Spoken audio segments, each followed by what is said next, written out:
Hai semuanya, ini gue Profesor Kuakui. Sekarang ini lagi marak musimnya judi online, sampai-sampai pemerintah itu mau memberikan bansos, bantuan sosial untuk para korban judi online. Ini korban ya, bukan pelaku. Kalau korban ini masih ada hubungannya dengan para pelaku judi online. Tapi bagaimana dengan kejadian pada saat Indonesia sedang ketagihan judi? Ada yang bilang bukan judi sih, ada yang bilang ini lotre kok, bantuan sosial, beda. Kalau yang hidup di era tahun 80-an, 90-an pasti pernah mengalami masa-masa seperti ini, dimana ketika lo bangun pagi, hal pertama yang ditanyakan ke lo adalah, mimpi apa semalam? Belum lagi nanya ke peramal yang ada di pinggir-pinggir jalan itu, kira-kira besok yang keluar berapa?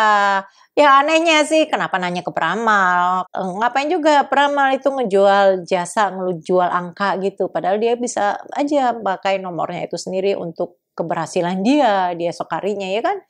Ya kan, buktinya aja dia masih jualan di pinggir jalan. Tapi banyak juga orang yang nanya peramal ini. Balik lagi ke beberapa tahun, ke puluhan tahun sebelum era ini, memang tahun 1960-an itu adalah masa-masa suram perekonomian Indonesia. Sehingga banyak orang yang mengambil jalan pintas untuk berjudi. Sebut saja seperti lotre yang kalau masih ingat, buntut berapa? Ini namanya lotre buntut. Terus lotre Totoraga, kalau ini terkenal di Bandung dalam bentuk bajuan kuda. Lalu zamannya Gubernur Ali Sadikin, Jakarta, lotre Toto dan Nalo ala-ala kasino Las Vegas. Dan lotre totalisator. Tenang, jangan mengira kok gue apal ya gue baca juga kok. Gue tulis sumbernya ada di deskripsi, kalian bisa cek. Ada langkah yang dilakukan pemerintah di tahun 1974 sampai 1976, yaitu mereka melakukan studi banding pergi ke Inggris. Tujuannya mengamati bentuk judi lain dalam bentuk forecast. Dari hasil studi banding ini, maka Kejaksaan Agung, Bakin, dan Depsos meresmikan forecast pada 28 Desember 1985. Yang 2 tahun kemudian nama forecast berganti menjadi KSO. Asal kata forecast sendiri dari forecast yang akronim dengan Pekan Olahraga dan Ketangkasan. Dicocok-cocokin lah ya, kayak ATM, anjungan tunai mandiri, padahal automatic teller mesin.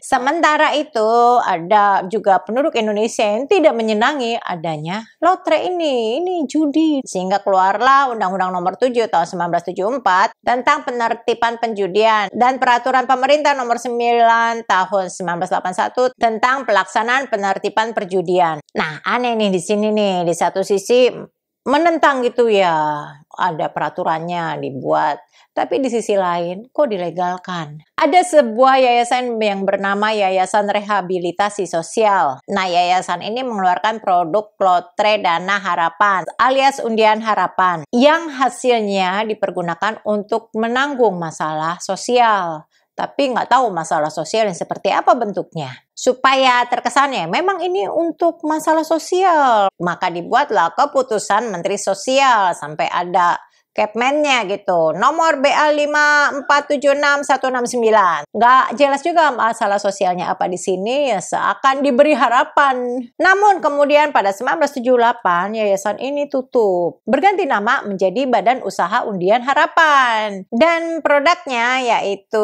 undian berhadiah diganti namanya menjadi Sumbangan Sosial Berhadiah. Kenapa ditutup? Ya karena banyak yang protes. Jadi daripada ribut ya berkelanjutan, udah tutup aja, buat lagi yang baru. Pemerintah sendiri menekankan, ini bukan judi kok, ini sumbangan. Kupon SSB sendiri disebut dengan Tanda Sumbangan Sosial Berhadiah atau KSSB. Nah, SSB ini mulai berjalan di tahun 1979 dan dicetak 4 juta kupon yang diundi setiap 2 minggu sekali. Yayasan Dana Bakti Kesejahteraan Sosial yang mengelola SSB ini. Tahu nggak berapa hasil pendapatannya? Tahun 1985 dari SSB saja didapat 2,9 M. Yang dana tersebut disalurkan untuk kesejahteraan, pendidikan dan kebudayaan, keagamaan, kesehatan masyarakat, panti ureda, dan alokasi kegiatan sosial lainnya. Tahun 1987, KSOB mendapat 221,2 M. Dan di tahun 1988, KSOB dan Forecast mendapat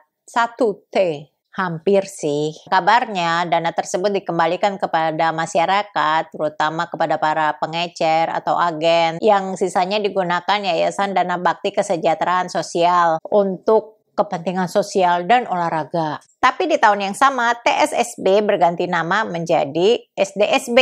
Lebih enak kedengaran SDSB. Tapi tahu sendiri ya kenapa diganti namanya. Ya udah banyak yang protes gitu. Ini kalau ada yang mau beli kupon ya agak-agak bingung ya. Kemarin baru aja namanya Porkas, sekarang udah ganti jadi KSOB. Kalau orang yang ngeliat, loh kok di sini kuponnya KSOB ditulis, nih kenapa nih? Kan saya belinya Porkas, sama harganya dibilang ya itu sama aja. Ganti nama doang. Yang jelas ganti nama karena ada kejadian. Kejadian apa itu? Ya pro kontra lah seputar lotre ini alias kupon berhadiah. Karena ya banyak yang berpendapat kalau ini judi. Tapi menurut Menpora Abdul Ghafur saat itu, ini permainan untuk mendapatkan hadiah. Karena untuk menjadi pemenang harus membeli 10 juta kupon. Karena pemenangnya ada di antara 1 dari 10 juta kupon tersebut. Dan ada hal yang perlu diketahui di sini, sifat kecanduan psikologis yang membuat seseorang menjadi kehilangan akal sehatnya. Siapa target market lotre atau kupon SDSB dan KSOB ini atau Porkas atau apalah itu? Yang jelas bukan kelas atas.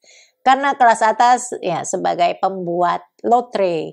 Kelas menengah karena waktunya lebih tersita untuk bekerja, ya lebih fokus ke situ daripada beli kupon atau utak-atik angka. Malah mereka lebih memilih daripada kalah terus, mendingan jadi agen. Adalah kelas bawah, karena memang ini target marketnya. Kelas bawah lebih mudah diiming-imingi dapat menjadi kaya dalam waktu singkat. Banyak cerita yang gue dengar semasa kecil tentang para pecandu judi ini ya. Salah satunya seperti cerita sopir Metro Mini yang ketika sedang bekerja nyetir gitu Metro Mini ya mau ke arah Pulau Gadung, terus tiba-tiba dia mendapat kabar kalau undiannya memenangkan hadiah. Segera dia menghentikan Metro Mininya di pinggir jalan dan menyuruh para penumpangnya untuk turun.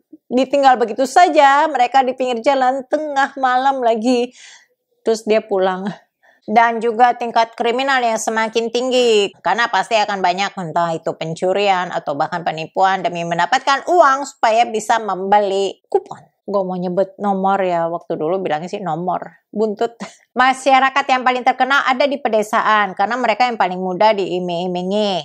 Keuntungan hasil panen yang dipergunakan kebanyakan untuk membeli nomor, kupon, daripada membeli bibit.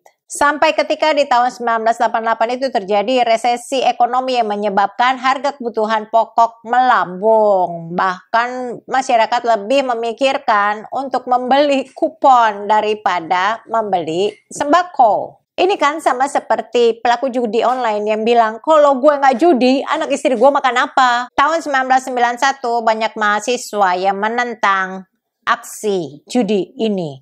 Ada setidaknya 9.000 mahasiswa dari UGM, UII, IAIN untuk menentang aksi SDSB. Bahkan ada beberapa toko tempat agen SDSB yang dibakar karena warga sekitar udah marah gitu ya. Gara-gara gue jadi banyak utangnya, gue jadi ya merana hidupnya. Hingga akhirnya pada 25 November 1993 SDSB pun dihilangkan. Walau setelahnya masih ada juga sih, tapi sembunyi-sembunyi gitu ya. Dan ganti nama lagi. Dan setelah Presiden Soeharto lengser itu baru lah mulai hilang. Dan kalau ketahuan pasang nomor gitu agak-agak malu. Jadi sembunyi-sembunyi biasanya ya. Kalau sekarang kan pakainya judi online ya, udah berubah lagi. Jadi apakah waktu dulu ada juga bansos untuk para korban judi atau pembeli lotre ini? Ya nggak ada. Daripada memberikan bansos, kenapa juga tidak memberikan rehabilitasi untuk para pecandu? Karena udah ada bansos. Ditambah bansos lagi. Ya, yang nasibnya yang kena yang kalangan middle class. Semua sumber yang gue pakai ada gue tulis di deskripsi, kalian bisa cek. Terima kasih sudah nonton, dan jangan lupa like dan subscribe. Stay safe and stay healthy.